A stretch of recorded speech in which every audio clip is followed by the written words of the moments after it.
you're talking about illiteracy that you have to go back 200 years I think this in the West to find that level of illiteracy? Precisely the kind of reasoning that's used to justify the bombing and commercial colonization of those territories. They're not like us. They treat women different from us. I don't think we're in a position to make those judgments.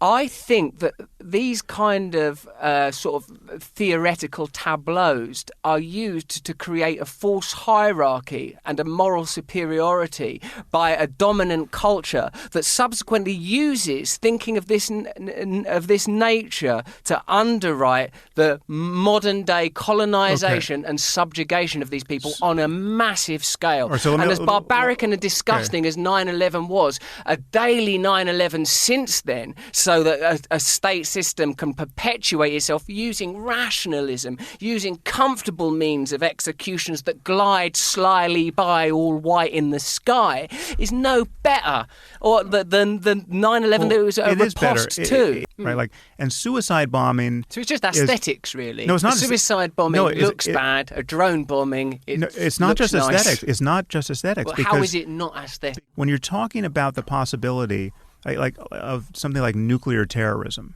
or biological terrorism that, where someone tries to weaponize smallpox and kill 100 million people. Let's just mention that nuclear terrorism is not hypothetical. It already happened 50 years ago, underwritten by secularism. I won't call that nuclear terrorism.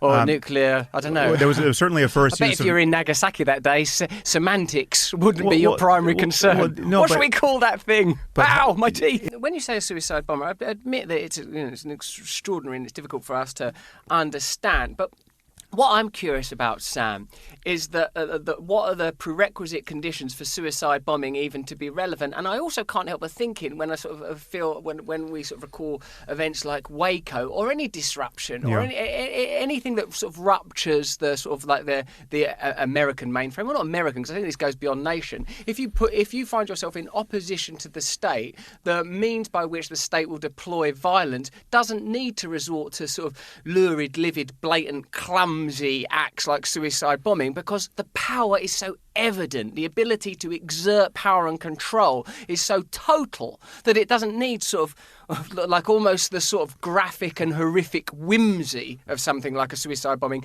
albeit underwritten by something that looks peculiar to people like us that value life and value fun and don't have a belief system that's like, I'll be in some sort of Valhalla subsequently.